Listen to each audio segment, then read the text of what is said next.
Good morning, Catholic YouTube. Good to be with you. Brian of City of the Immaculata here, coming in a little bit early with this broadcast, but hopefully that's okay. I swear I turned the phone off. Let me turn this off again. You do something and then you think you're ready to go, and it turns out you're actually not ready to go. That was actually my phone telling me that I was live. Good morning, everyone. Today we are going to be talking about one of the most important events in the history of the church. I don't think I would be exaggerating when I would say that in all of the many storied events of the history of the Catholic Church, you have Chalcedon, and then you have basically everything else. It's just that unique of an event. And many of you are familiar with the basic premise of the events leading up to Chalcedon, even somewhat, with the events afterwards.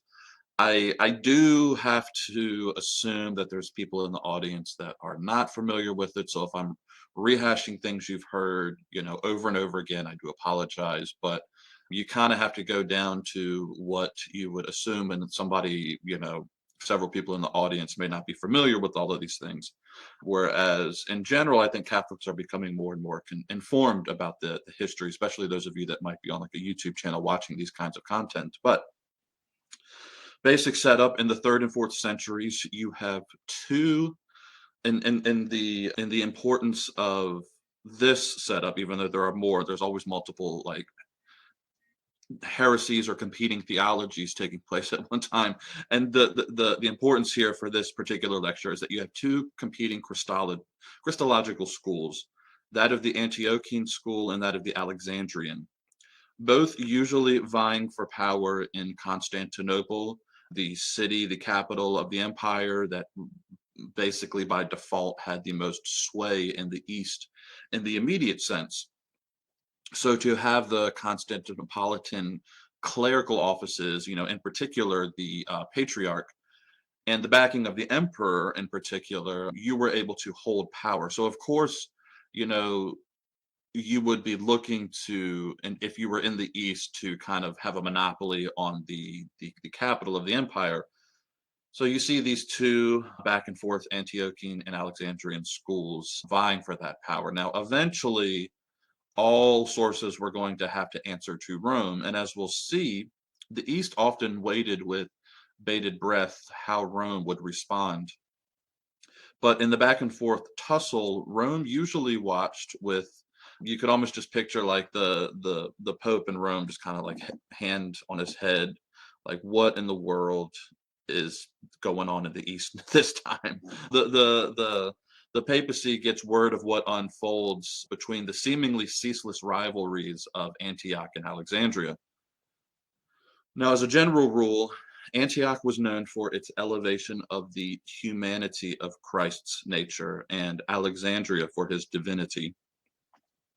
The principal person of interest in the decades pre-Chalcedon was, of course, Nestorius, who in the back and forth tussles gains the Patriarch of Constantinople and proceeds to teach cautiously, but proceeds to teach that Mary in particular was the mother of Jesus's humanity, not his divinity.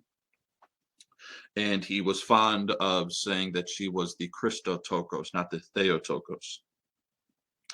This is all basic Chalcedon or Council of Ephesus and Chalcedon 101, but kind of have to set up the stage a little bit. And my notes, I'm going to tell you right now, I piecemealed these notes. I've got quite a bit I wanted to cover today, and I'm honestly probably not going to be able to. I didn't get to everything that I wanted to get to because there's just so much to cover, and I'm not trying to be like the Joe Rogan podcast where I'm on here for 4 hours talking to you guys. I like to try to keep these about an hour at the most, but we'll see how far this one takes us because there's just so much to cover. But that's the sort of a basic setup. Now, most of you are probably aware of all of that. And out of this, you get some of the key players in this whole thing. In particular, next to Nestorius, the most important in the pre-Chalcedon events is Cyril of Alexandria, a brilliant and formidable mind. Also a bit of a hothead, if we're stepping back from the hagiography, Cyril is a saint, and I acknowledge his sanctity, while carefully treading through some of the controversies, many of which admittedly was done in his name or after his death. I'd like to try to, while he's a person that we should venerate in the Catholic Church, and we even get quite a bit of our theology directly from Cyril, as we'll go through here in a little bit. There was at times, tempers got a little high, and there was at times, things were just done in his name, right? Not necessarily that Cyril himself was involved in it.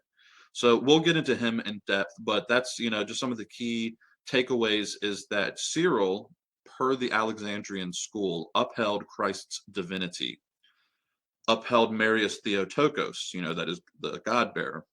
And his writings are this intricate display of, sobriety and nuance mixed with like passion and sort of a cutting through of the sort of nonsense. So it's quite something to behold. I would recommend you go back and read some of Cyril's letters. Now, out of this factionalism, you get what could amount to one of the most contentious, bitter, tragic wars between Christians that in some ways make the reforms of Vatican II seem like walks in the park on a cool, breezy day. And I'm not exaggerating when I say this, right?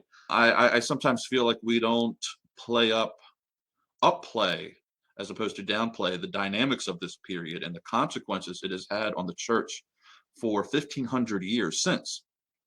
To this day, the Oriental Orthodox have not been back into communion with us, though, of course, with the recent Oriental Orthodox martyrs being recognized by Rome, that's a monumental, in my mind, that's a monumental decision. But that's a whole aside. That would be its own discussion. And honestly, I haven't really sat down to digest and process, and it's probably going to take a while, maybe decades, for the church to process what this means for us in terms of Francis's adding these martyrs of the Oriental Orthodox to the martyrology of the Roman Church. But the fact is that in this time of Chalcedon, there were atrocities committed by both sides. The Cyrillian faction in Alexandria and the Orthodox faction, in Constantinople, in the events leading up to Chalcedon and in its aftermath. And it's, here that I want to focus this lecture on, because there's usually a lot of finger wagging back and forth. If you're a Christian, you're going to fall on one side of this controversy or the other. And some people like to point out how later Dioscorus and some of the Alexandrian factions, the violence that they brought, but there was violence committed by the Orthodox side as well. And we'll get into that. But as always, the reality is way more complex than the narratives that have been handed down to us, and it's debatable whether Nestorius himself was ever actually Nestorianism as condemned by the Council of Ephesus. But it seems, at the very least, that he and his followers did not want to separate the natures of Christ as they were accused of doing. They just wanted to make sure that Christ was close enough to our human natures that we could ever hope to attain the rising up to divinity that Athanasius taught that we would become sharers of. So if the Antiochian school's concern there is that if Christ is so far high in his divinity with little humanity that touches us, the fear is that a we were holding to a faith of something that we would never be able to attain. And it's in this debate that you actually get Bulgakov's, where he noticed that you really truly find the Christian dialectic, the thing which we in some ways still kind of tussle with today, though it tends to be more pronounced on one side or the other in any given period of history. In the modern age, the new ageism, new age religion, some ways approaches Christ as this entirely human, making him a champion of the poor, the proletariat, stripping him really of any of his divinity, and making him sort of like a freedom fighter for the marginalized. Occasionally, you'll see where he's like this Buddhist, otherworldly, unobtainable mystic, though that is less prevalent in this particular day and age that we live in. Though there's been times where Christ's divinity has been more of this like sort of Gnostic realm that you would see in the early church. The former is certainly more common in our own day in the West, of just Christ's humanity being upplayed. And even in its own times, the debates shaped subsequent theology. Even in the early artistic representations, one of the Nestorians sort of they mockingly laughed at the Orthodox Catholics that believed that God could ever be an infant, right? So if you look at sort of traditional iconography, you'll notice that when it's Madonna and Child, I'm not going to pull off the wall right there. I've got one right behind me on the wall. But when you notice that when Madonna and the Christ Child, the Christ Child is always portrayed with a very mature face. Something you'll see right to this very day in traditional iconography. And that was an attempt to artistically represent Christ's divinity as a rebuttal against the Nestorians who laughed that we believed that God could be an infant. So adoptionism was well established in the Antiochian school, famously with Paul of Samosata, who taught that Mary was the mother of Jesus the man, and who at his baptism had the Holy Spirit descend upon him, with him then taking on the divinity that he would become the Christ. And Antioch rejected adoptionism as a wholesale thing, but the die is sort of cast at this point, and the emphasis sets in deep in this region on Christ's two natures. And it's on the Catholic Orthodox side. I imagine on both sides, but what we have mostly is the Catholic Orthodox Catholic Orthodox representations of what the opponents taught. We a lot of the times we have like scattered fragmentary evidence of what heretical sects taught, and then it's usually very like polemically addressed by the Catholic Orthodox side. And you could, especially, I mean, if you take someone like Arius or, Nestorius to an extent, but Arius in particular was a very nuanced thinker and was not an idiot by far. And in fact, his success was such that his thought lasted for centuries.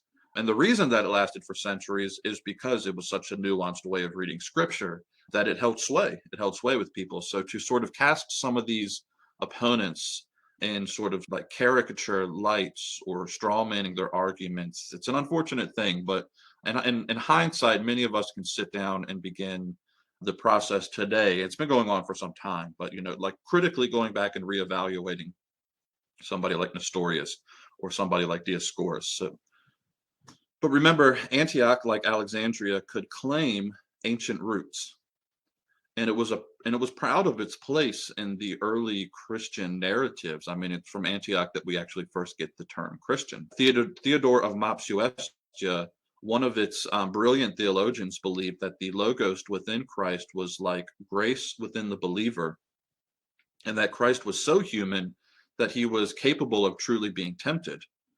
Now, the Western Church, at this point, like truly geographically Western Church, always held a much more conservative view of things and was less given to the extremes and the speculations of the Greek speakers. And the Western Church, Rome in particular, here when we speak of the West, always kept a very middle ground about these things. And I need to at some point actually cover the early papacy and why it's so important per its conservative reputation and why the East was constantly turning to the West to bail it out. A lot of people like to say, well, it's mainly because Rome's, I would get too far afield here, but the papacy as a guarantor of orthodoxy by a decree of Christ when he hands the keys to Peter, or is it just sort of an accident of history that Rome tended to be the more conservative of all of these different groups? That would be a whole sidebar, but it's something I need to cover at some point. But at the time we're looking out the at the time we're looking at the Western formulation was that at the time we're looking at the Western formulation was that Jesus Christ was one person in which there were two substances, divine and human.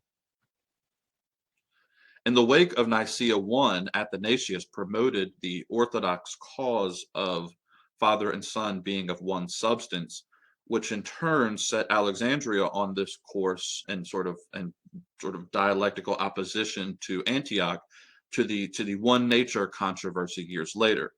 Not that this was Athanasius's position, but again, the die is sort of cast. The great successor to Athanasius was Cyril, and one thing to remember is that the time between these men is not far off.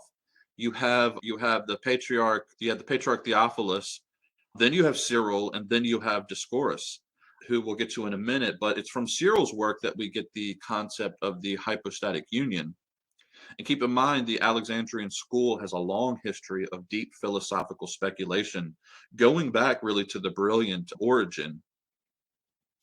Cyril said that the word is hypostatic, is united hypostatically to flesh.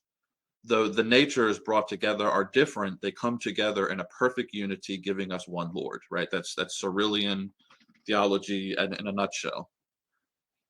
The logical consequence of this Cyrillian is that Mary is Theotokos because she bore the flesh that was indissolubly united to the eternal Logos. So, and Cyril, like I said, is a brilliant theologian that his thoughts to this day affect the Catholic Church. I mean, Cyril also formulated the Eucharistic doctrine that is wholly in keeping with later Western developments that the bread and wine are utterly transformed. Again, that's an aside, but the great debate here that would later lead to rupture, was Cyril a proponent of the mia physis, the one nature doctrine so closely aligned with his native Alexandria? Unbeknownst to the saint himself, he was more influenced than he realized by certain pseudo works that he didn't realize were actually from Apollinarius, another brilliant theologian of his day who was actually condemned. So it's from these two schools, both ancient sees, that we get the historical rivalry that would rip the thread of Christ's garments, sometimes quite violently, as we're going to see here. And the internecine conflicts would spill over out of the halls of the synods of the councils themselves and into the streets. Now, before we move into the nature of the violence, though, that is about to proceed, I want to reiterate that as jarring as all of this can be for modern viewers, I always stress the need to attempt as historians, as amateur historians, whatever, to try and place yourself in the seat of the average person living in the century you're looking at. While it may seem like theological hair splitting over points of minutia, to those on the ground, right teaching, orthodoxy, was everything. Incorrect teaching could and likely would bring about the wrath of God, leading to your utter destruction or the utter destruction of your city through war or famine or disease or whatever. So when you see these laymen on the streets ripping each other apart over whether Christ had one or two natures, this is really why. I mean, we live in this post-liberal society where it's sort of live and let live, but the belief at the time was that the teaching that you taught would have a direct impact on the success or the failures of your society. It's hilarious because you so often, and I stress this, you see the West somewhat like we, the modern viewers, like the Pope in Rome, like, come on, guys, really? Like, you're arguing over this stuff again? But this is really how they viewed it. And the West wasn't much different in that sense. The West just tended to be a little bit more in its Roman tradition conservative in general, right? In the West, we generally did not wade into the disputes that Greeks were losing their heads over, sometimes literally losing their heads over. And it looked in ways like the modern street gang rivalries where you literally had, for example, in the East, different people on either side of this differentiating themselves by with certain color insignia. The Orthodox Byzantines would wear blue, and the Monophysites would wear green. So it's kind of like gang colors a little bit there. What you would see maybe with like the Blood and the Crips in modernity. And the Orthodox Byzantines were not sparing in their own aptitude for violence. I mean, one story relates how after an attempt was made by a prelate to offer the thrice holy with a line that could have been potentially read in a Monophysite light, citizens went into the streets, burning homes, pulling these poor monks out into the square, beheading one and putting his head on a pole, walking through the streets with it, declaring that this is what happens when you tamper with the Trinity. So beware. So a factor to consider in all of this is just how quickly, sort of changing gears a little bit, but keep in mind when the instability of some of this is based on the fact of how quickly theological words were changing meaning at the time, and how in one generation words which were seen as, just for example, condemned would in the next generation with a little bit of nuancing be used to clarify orthodoxy. And the prime example of that is none other than homoousios, right? Consubstantial was early on condemned in a synod, but by Nicaea it was being used even in a creedal statement. The addition of consubstantial in the creed was controversial at the time. It led even some Orthodox observers who were not at the council itself to question why this word was all of a sudden being bandied about by Catholic clerics. The great Saint Jerome himself, when he found out that homoousios was added to in the council's acts, was said to have said that there's poison in that honey. Another thing is that the words which were at one time being used interchangeably began to be used to differentiate separate, distinct things, right? So ousia and hypostasis were said by St. Augustine to basically mean the same thing, whereas for Cyril, they mean something different. And it's hilarious in hindsight to see people in the streets.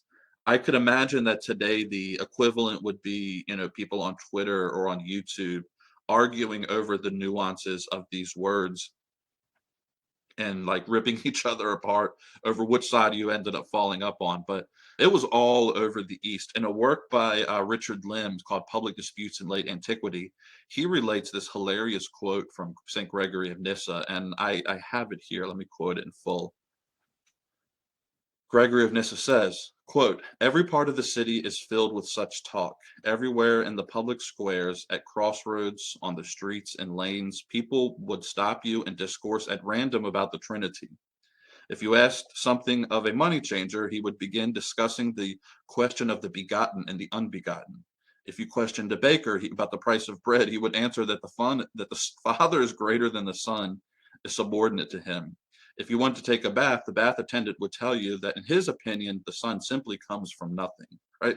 So one thing I want to touch upon before I go further, because it plays a big part in what's about to happen, is that the concept of the ancient apostolic sees was also in flux.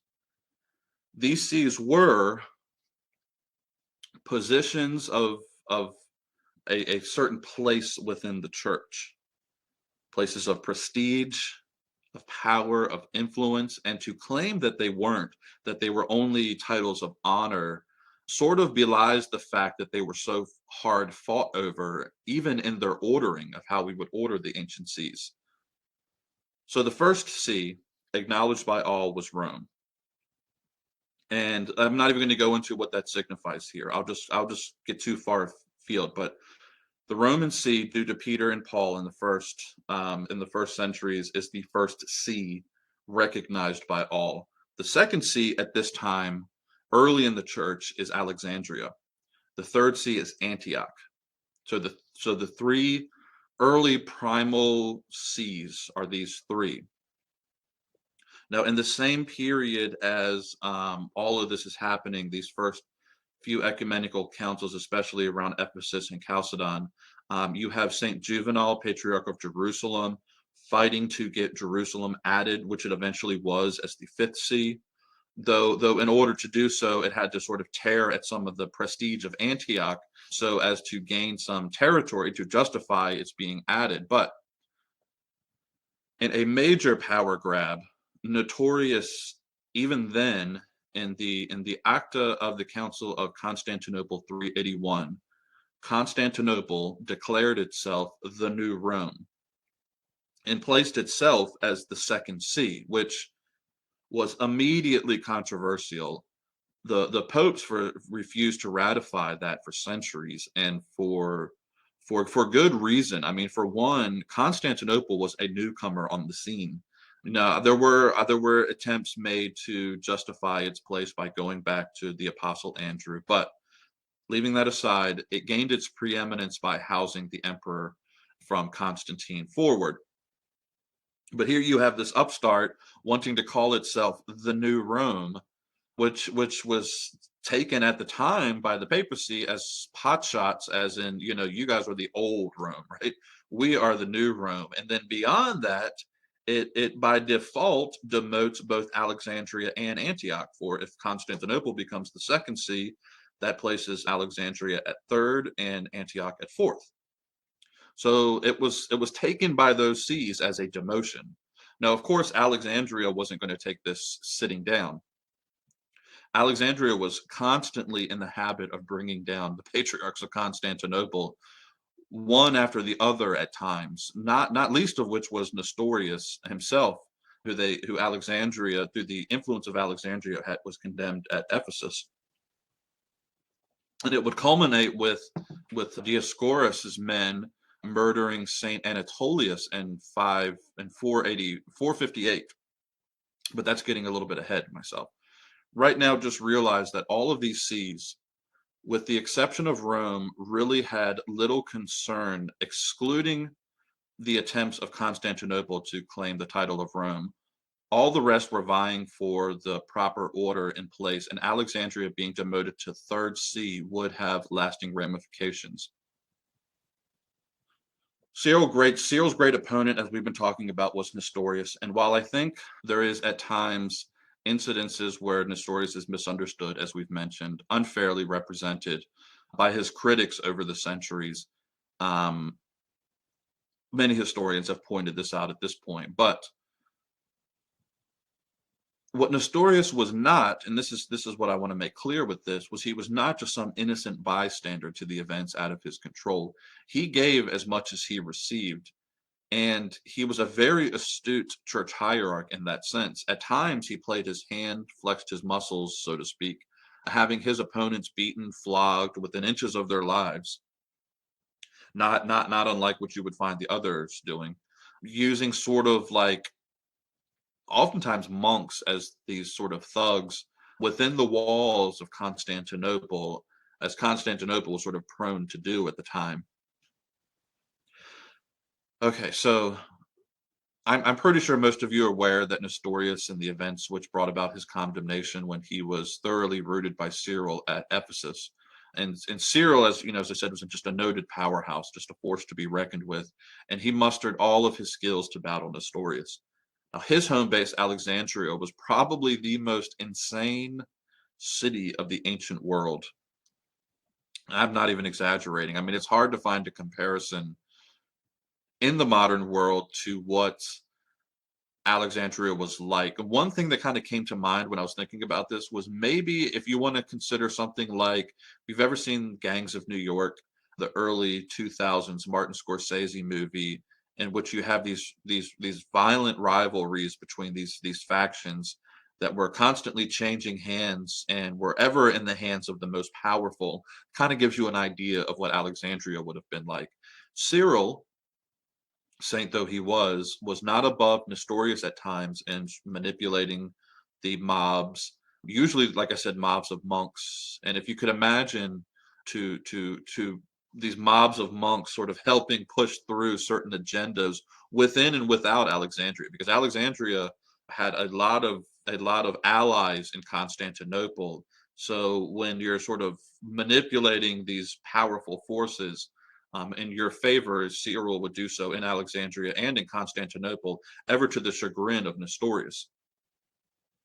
And the personal correspondence back and forth between Cyril and Nestorius reads like the hallmarks of heresy and orthodoxy for us today. So again, I would recommend you go back and just sort of look at some of that if you've never looked at some of those letters.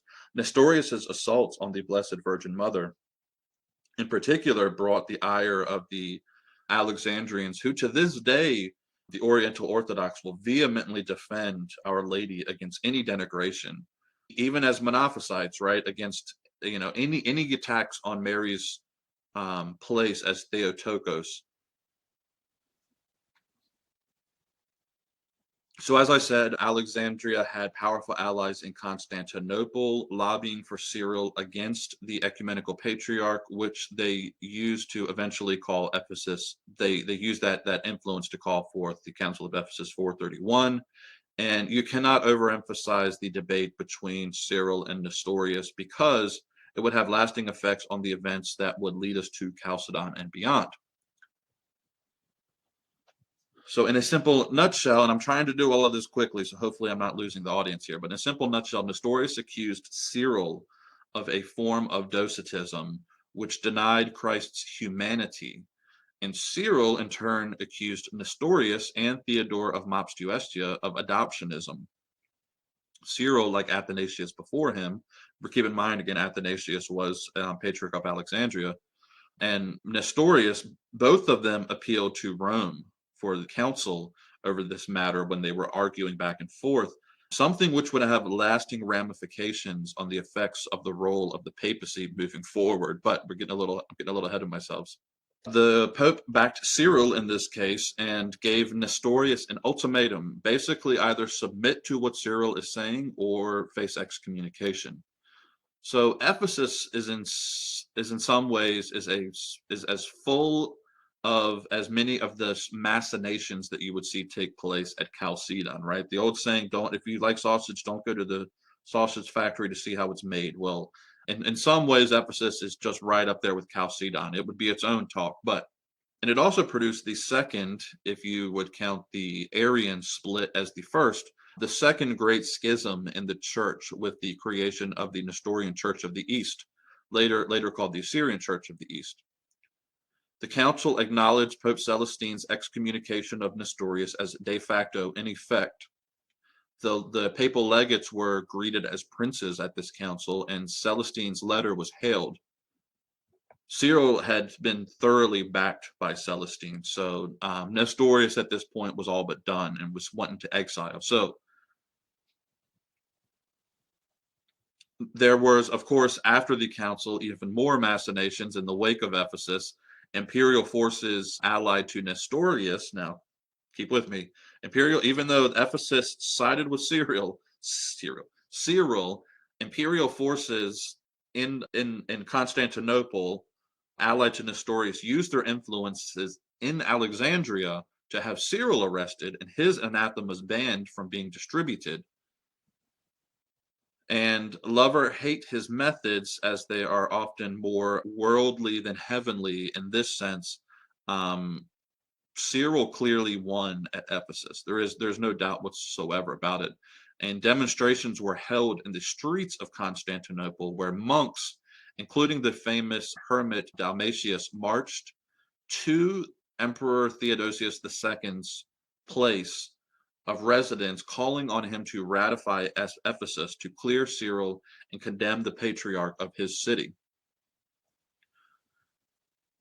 All right, so as much as I want to linger on this, I kind of have to shift gears here and get to the next series of events because I'm going to just run out of time with this and it's going to become a several part thing, which I don't want to do. I may end up making it a two-part, but we'll see how this goes. So we're going to go now to the 440s. Leo is Pope in Rome. Dioscorus is Patriarch of Alexandria. Domnus is in Antioch. And politically, this is a time when Arian, anti-Roman, anti-Catholic Vandals and other barbarians were toppling the old staples of Roman stability, especially in Carthage and North Africa. And most dangerously to all, Attila the Hun was on the continent at this point. In the midst of this steps this abbot Dalmatius, who becomes the replacement in Constantinople, Dalmatius's replacement in Constantinople, excuse me, a man named Eutyches, who would be responsible for all that's about to go down. The Archimandrite believed Cyril didn't go far enough, and that Cyril had conceded too much to the Antiochian heretics. Okay, so Eutyches believed that Christ had one nature, one physis, and then nor was Christ consubstantial with us. He was only consubstantial with with divinity. So this one naturism, as it becomes known, monophysitism, would have ramifications that lasted centuries and really affects us down to this very day. The contender against this was the Archbishop Flavian of Constantinople, Patriarch, who in theory should have been the higher ranking cleric than that of this monk Eutyches, but Eutyches had imperial pull and which went a long way to enforce one's beliefs in the East at this time. So Flavian himself was also no Cyril, nor even was he a Nestorius for that matter in his conviction to fight the good fight. But he refused to placate to imperial powers to his credit and to give in to their pressures. And you could say he had a proper Gregorian, in terms of Gregory the Seventh, Gregorian sense of the role of the spiritual versus temporal powers, which was unique in the East at this time. That idea never really took root in the East. But there's another bishop, Bishop Eusebius, not to be confused with the ancient historian Eusebius, who with Flavian took a stand against Eutyches and called for him to be questioned for his ever radical beliefs on monophysitism. But Eutyches, in some ways not dissimilar to Dalmatius, used his pull with the monks of Constantinople, who, when they marched in the streets, were so feared and often so violent that emperors would yield to their demands, because when you begin to rouse them and use these as sort of a paramilitary force, you were creating in essence what became a police state in Constantinople, where any talk of orthodoxy would be crushed violently by Eutyches' monks if need be. So the Cyrillian heirs were becoming ever more radical too, calling for condemnations of dead theologians who were unable to defend themselves, really a sad precedent, one that Rome really never agreed with. And they ultimately made anything Antiochian out to be heretical in effect. Things were quickly escalating to a boiling point again, and they began to call for Domnus of Antioch to be deposed, that is the hardline Cyrillian faction, as well as having chief theologian of Antioch, Theodoret of Cyprus, condemned. So Theodoret would not cower to Eutyches or to Dioscorus or to Alexandria in general. Theodoret never argued that Christ had a divine nature, but he said after the incarnation there were two natures. Well, so he never said that Christ didn't have a divine nature.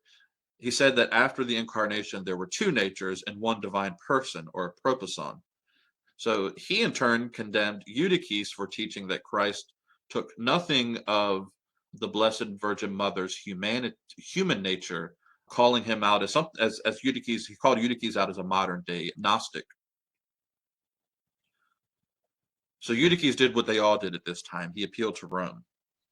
And Rome at this time was under the great, as I said, the great Pope Saint Leo. And Leo said ominously for Eutyches that I'm going to just give me a little bit. I'm going to look into this matter. He didn't respond right away. So in 448, Flavian calls a synod, and Eutyches is condemned by Bishop Eusebius. Eutyches shows up with a mob of monks and soldiers, showcasing that he had imperial support, and he declares there, quote, "The Lord is from two natures, but I say he has one nature," end quote. So the Emperor Theodosius II at this point favors Eutyches over the Patriarch Flavian. And he encouraged clerics to abandon Flavian as their bishops. The emperor does, which is just a destabilizing thing to do. And so supporters of Flavian are seized, treated badly, even tortured. The emperor at this point calls for a council to be held at Ephesus again. So Patriarch of Alexandria, Dioscorus, comes into his own at this point, and he was ready for a replaying of Ephesus 1, with himself as the triumphant Cyril and Flavian as the disgraced Patriarch of Constantinople, Nestorius. But unlike Cyril, who was captured after Ephesus 1, Dioscorus came with his own military escorts. He was not going to be a martyr like Cyril was, or excuse me, a confessor.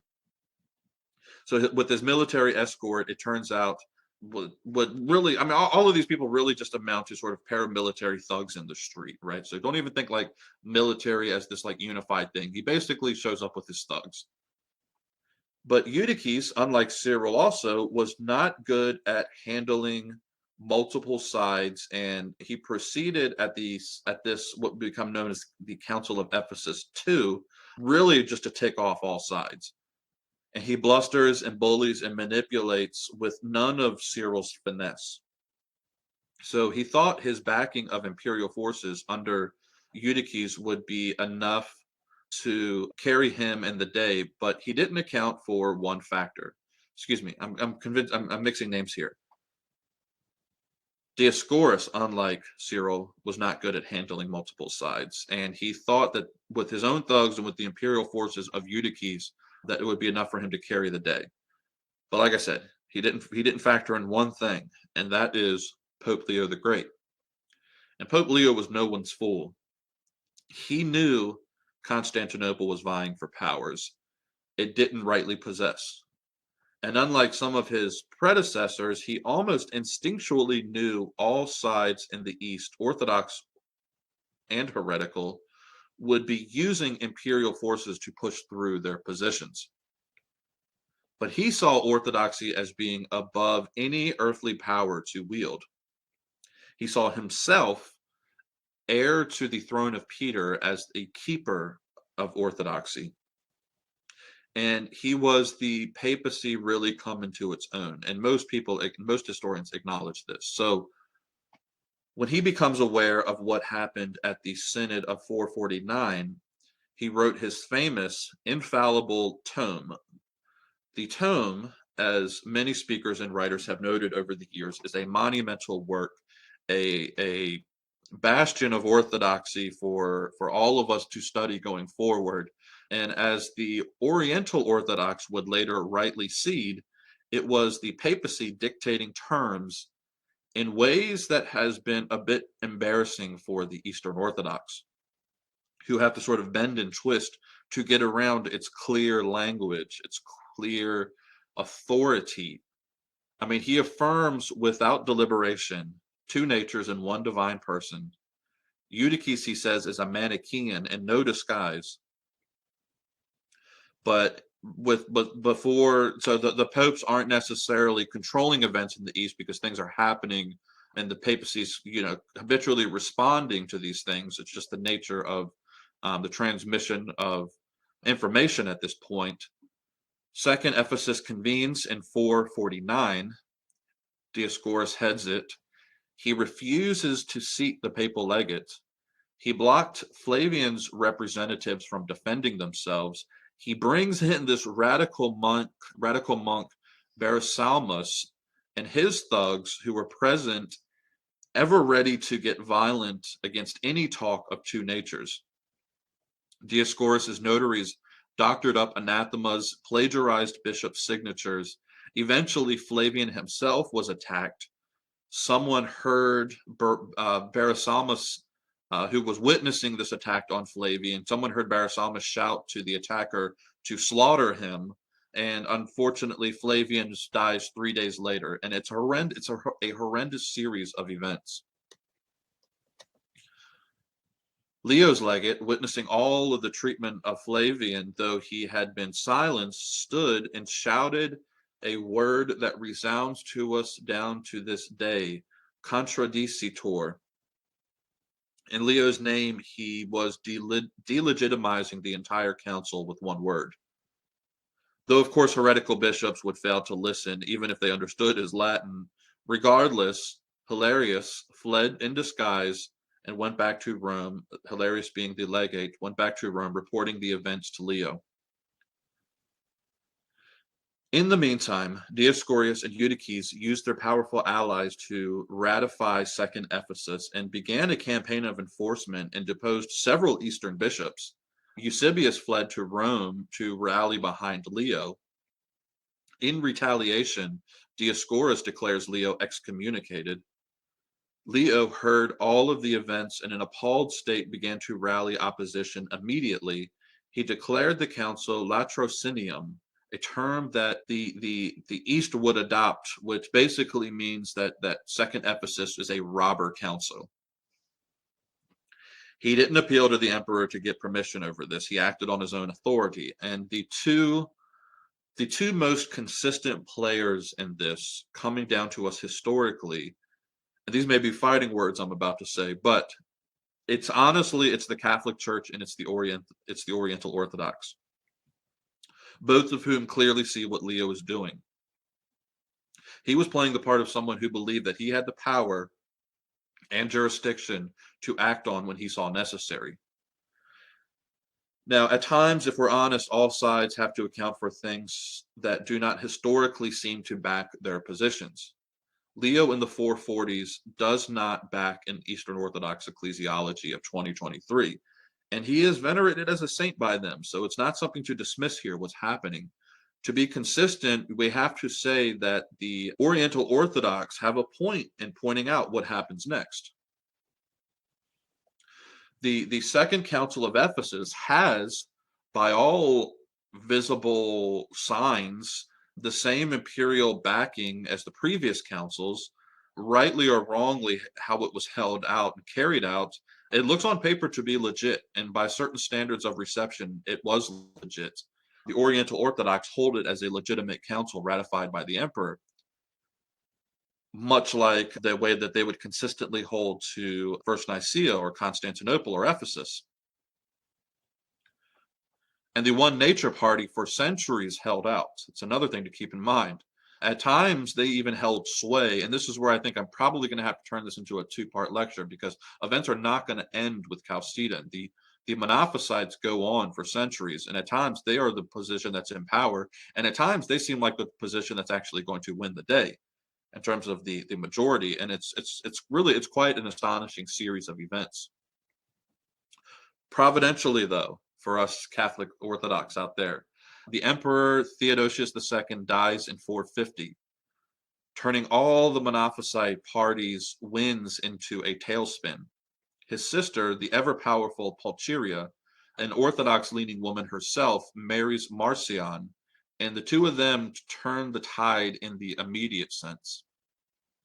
Anatolius, Patriarch of Constantinople, sided with Rome, and calls for a new council begin to ring out immediately, and approximately 500 bishops gathered in 451 in Chalcedon. Dioscorus's acts of debacle were immediately condemned by Eusebius. Acting in union with the papal legates that he had been working with in Rome, the participants of Second Ephesus present said that they were coerced and forced to sign the acts. Flavian was presumptuously rehabilitated.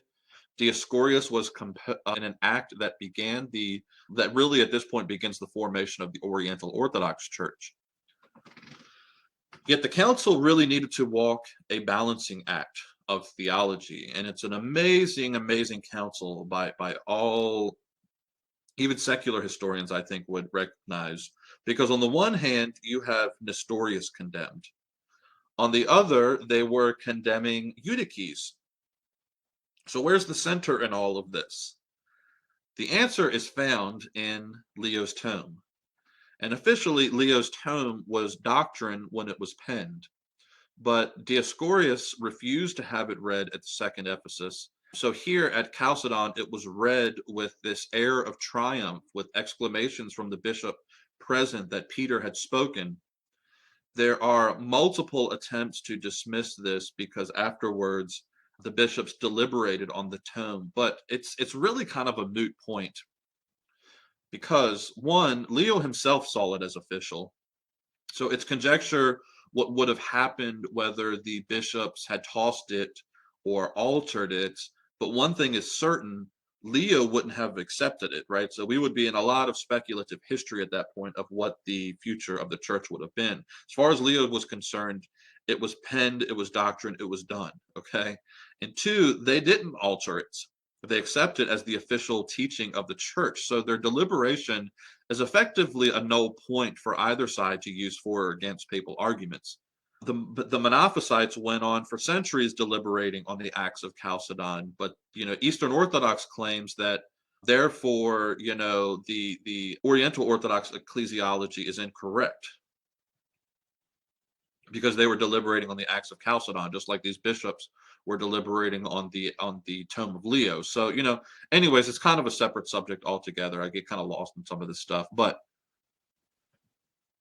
it was demanded that the Egyptians present must sign Leo's tome in its complete formulation, and of course they refused. They swore they'd be murdered back home if they did, and they probably weren't lying about that.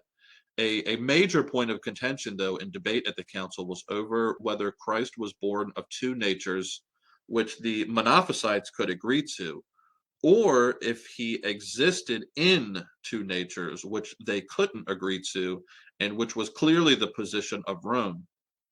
So the Chalcedonian definition stands up really as one of the great achievements of antiquity. It's concise, subtle in its distinctions, yet thoroughly developed in its articulations. And yet another power play, though, an act which ultimately mars the effects of an otherwise untainted event. Constantinople took for itself the position of second see at this council, knocking down Alexandria, which of course only furthered its descent into schism. Something I'd like to one day actually see rectified, as Leo himself refused to accept that act, and it wasn't until centuries later that Rome even relented and acknowledged Constantinople's place. Yet, in my heart of hearts, I'd like to see Alexandria one day return to its proper place as second see, despite its flaws, despite what happened over these centuries of schism. In the event of a reunion, I would like to see it return to its apostolic place. So what was the response to the council? Riots and violence all over the Middle East. You can imagine Alexandria thought that only a few years earlier that they were reigning supreme, and now it looks like a full-scale schism in the making with them on the outs. Many called Chalcedon a false council, as Second Ephesus had already decided and had imperial reception. So Leo was seen by them as this usurper of imperial rights. Dual rival sees were popping up, never a good sign. Alexandria was thrown into even further political turmoil with the anti-Chalcedonian faction warring with Chalcedonian Catholics in their city. So I'll have to do a part 2 on this. Let me see. I think I'm going to be running out of time pretty soon. But the aftermath was every bit as bad as the preceding events that led up to Chalcedon. The Monophysites, as I said, were at times the leaders. Catholics were in the minority at times. including among those with imperial power. And as many subsequent emperors and empresses would be Monophysites themselves. And subsequent councils had to kind of draw out Chalcedon's ramifications in attempts to sort of quell the schism. Unfortunately, never really worked. But the ending result is that the divide was so great, the hatred so deep, that when Islam marched across North Africa a few centuries later, the Monophysites declared that they would rather be ruled by the turban than by the Eastern Orthodox bishops' mitres, in a phrase that echoes what Orthodox would later say themselves about how they would rather be ruled by the turban than by the mitre of Rome. Well, the Monophysites said the exact same thing. And again, we'll have to pick that up later with just how bad the Monophysite and Chalcedonian divide was. As it is, in my opinion, it is the council with the single greatest ramifications for history and theology in the Catholic Church. So that's all I got for you guys today. Kept it at about an hour. Haley, good to see you, Haley. I don't know if you're still in the chat there, but I hope you guys enjoyed this. I am going to follow this up with a part 2. I've got some notes on that too. I just need to sort of elaborate on them a little bit just to kind of draw it out, because as you could imagine, with any council, it's never over with the council itself. So when we see things like certain sides today claiming that Vatican II is an illegitimate council for whatever theological or historical reasons that took place before, during, or after the council, you can kind of shake your head at that, because nothing in the history of the church, and I mean nothing at this point, and God willing, nothing in the future, will play out quite as the insanity that was Chalcedon. And yet, in a way that's not dissimilar to Vatican II, the doctrines themselves and the documents formulated at the councils, perfectly orthodox and perfectly capable of being read in orthodox lights. And I believe that about Vatican II. I believe it about Chalcedon, even if we did lose our Oriental Orthodox brothers in the process of it. Such is the nature of the history of the church. It's a sad thing. I love our Oriental Orthodox brothers and sisters. In some ways, I think that they are even more consistent than the Eastern Orthodox are, but I'm not trying to start a fight today. Anyways, we're right at an hour. Thank you all for joining in, and God bless you all. Take care.